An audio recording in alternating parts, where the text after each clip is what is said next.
Okay mga kapalikoy, ito naman yung bago nating gawain. Yung sasakyan, Isuzu Elf. Mag-check tayo ng mga glue plug, kung paano mag-check ng glue plug. Kasi ang problema ito, ayaw mag-start. Kaya check natin yung glue plug. Mag-check kayo ng glue plug. Kumuha na kayo ng wire.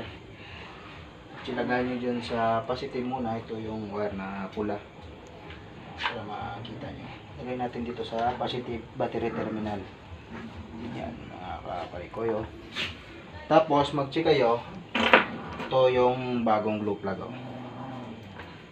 Ilagay nyo lang itong body sa ground na battery terminal. Yan. Tapos sundot nyo lang dito sa positive na sa dulo ng glue plug. Yan.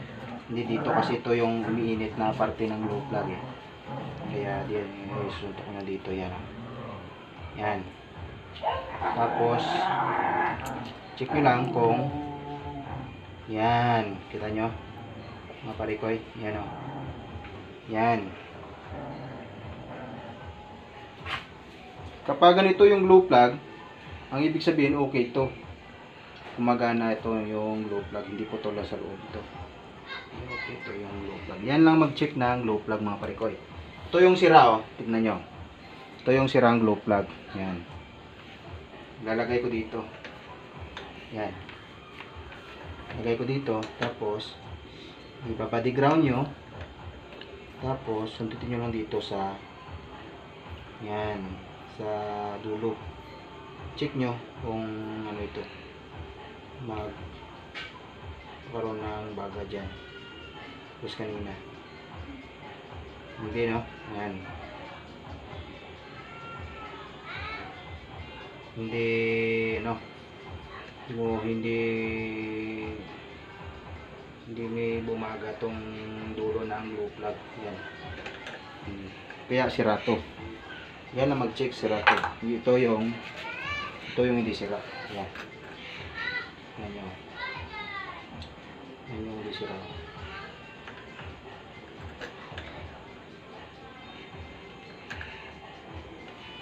Lagyan muna natin ang konting kapil kasi ang init eh. Yan. Tapos sundutin yung dito. Yan.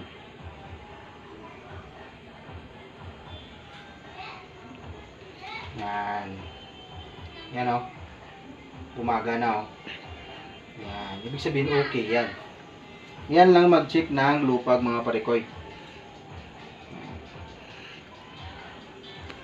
Okay na. Ilagay na natin to sa Isuzu Elf. Mga parikoy, ilalagay na natin tong bagong glue plug sa Isuzu Elf. Kasi yung problema nito, hard starting. Ayaw mag-start. Parikoy yan. Init. Okay, pupunta na tayo sa Isuzu Elf doon sa labas. Okay mga parikoy. Isuzu Elf po.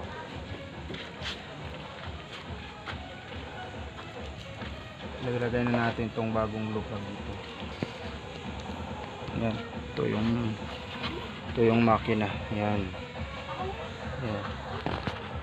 Kinuha ko nina yung mga glue plug dyan. Yan. Sa silindro. Yan ang mga butas. Wala ng glue plug yan. 4 na glue plug yung kinuha ko. Kaya i-install ko muna yung glue plug. Ito yung filter na luma. Palitan ko na to. Yan sa loob. Luminaw na. Yung bagong oil filter ko na mga para sa gilid. Sa plastic na yelo. Hindi, ang isa. Yan.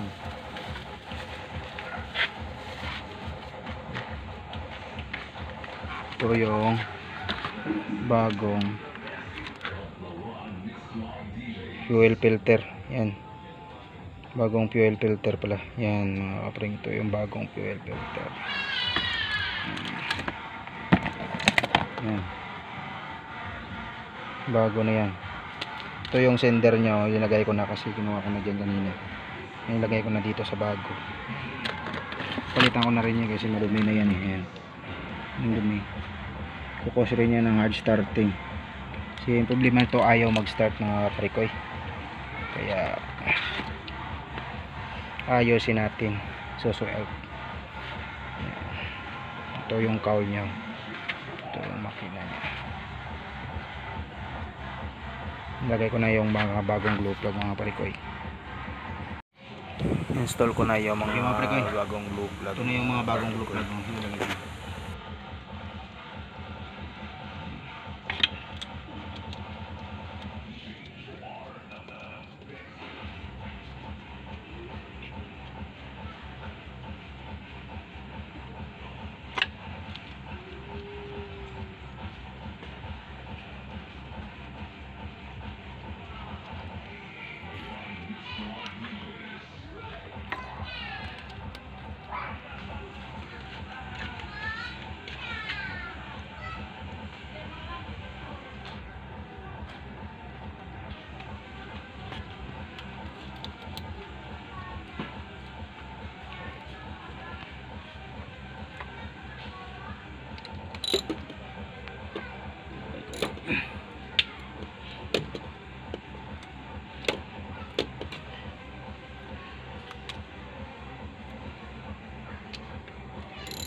Hindi.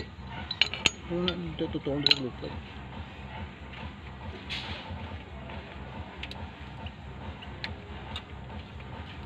Ito na yung bracket niya.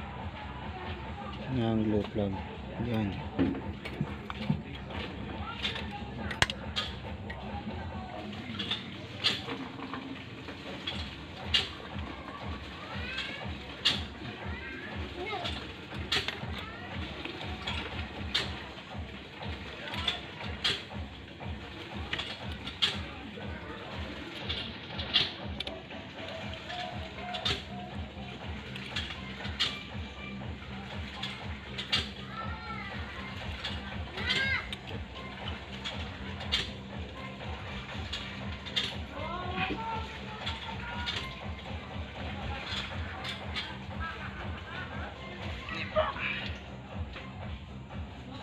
Off na yun. Ipitan na natin yung 8 na nut.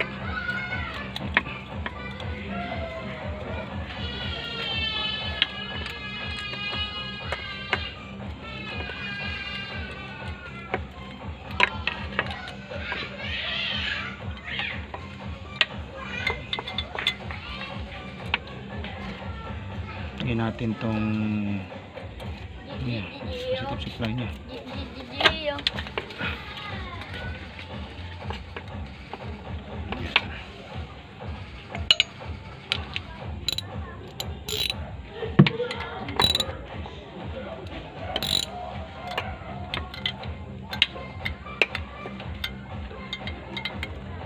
Okay. Yan mga pare ko, yung install ko na yung glue plug. Make sure nyo lang na hindi yung ano nya hindi dumapat sa ground. Ito yung linyada nyo. Make sure nyo lang na mayroong gap sa ground dyan. Yan sa bolt. Yan mayroong gap yan. Hindi dumapat sa ground. So pag dumapat yan sa ground, magsa-short yan. Putulon niya yung linya nyo o yung fuse nyo. Yan, magkakaroon na ang short circuit. Masusunog yung linya. Yan. Okay mga pare ko, palit tayo ng fuel filter.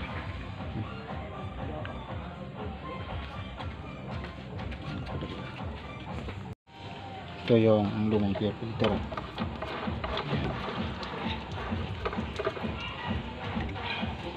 Papalit na tayo nito kasi marami yung dumi ito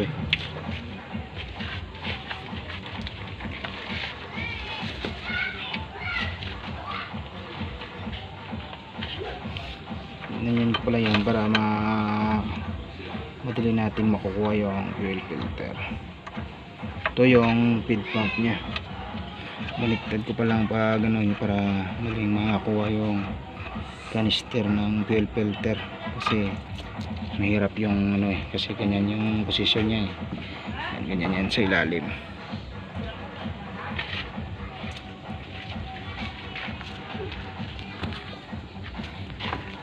Koy, spray natin. Inisan muna natin tong feed pump, fuel pump nya. Walang ano.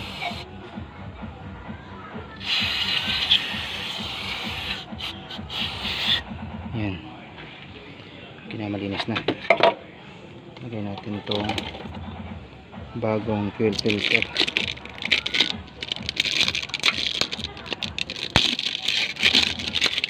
Ito yung bagong fuel filter.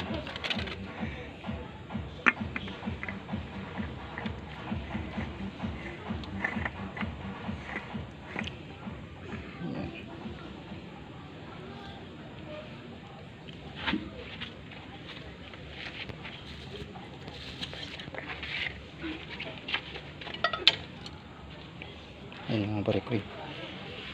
Ganin muna natin to para maipitan natin. Ayan.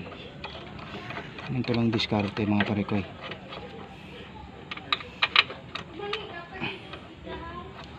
Para maipitan pare ko. Ayan.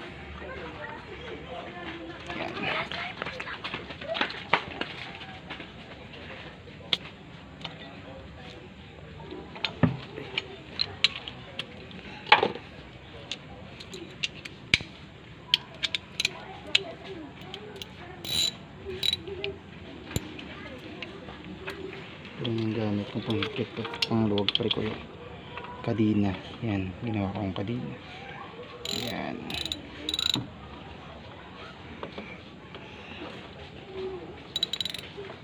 Tamang natin ito.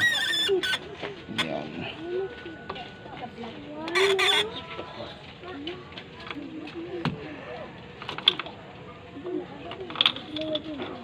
Ito natin ito. Yan.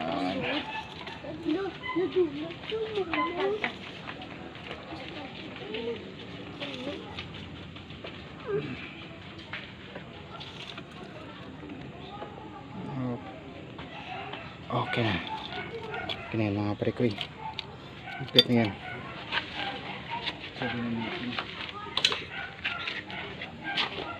Suli na natin mga pare ko.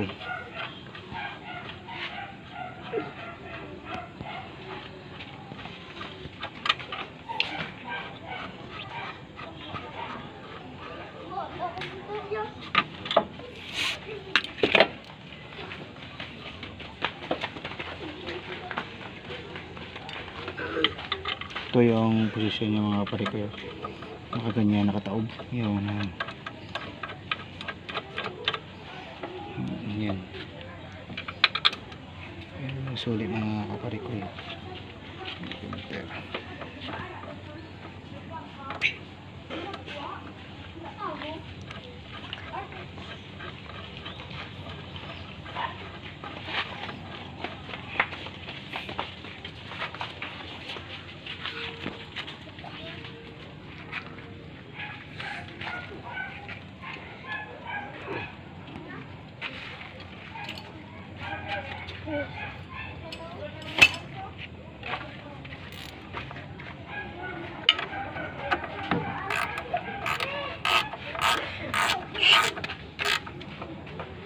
Pitan na natin mga pare ko.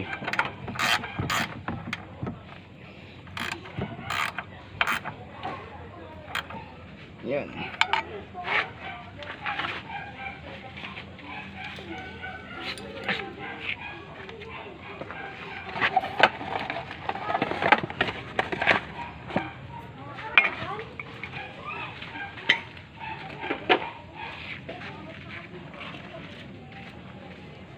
Kabit natin yung yung socket ng fuel sender. Ayan.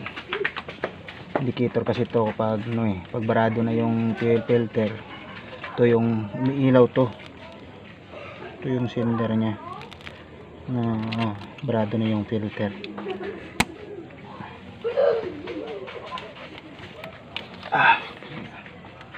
Balik natin yung tapos bahin nyo lang.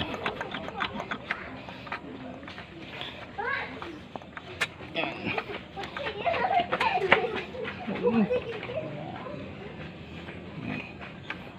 Namakat yung fuel mga kaparikoy. Yan.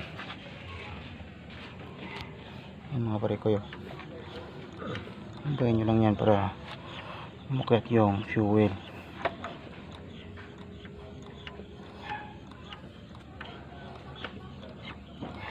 Yan, okay na. Yan, lumabas na yung fuel. Tapos, lagay nyo dito. Ito yung sa tangke. Tapos yung wiring sa, yan, ito yung wiring nya. Indicator, kung barado na yung fuel, ilaw yung indicator sa dashboard. Yan, okay na yan. Bigyan na natin to papuntang injection pump. Injection pump nya. Yan.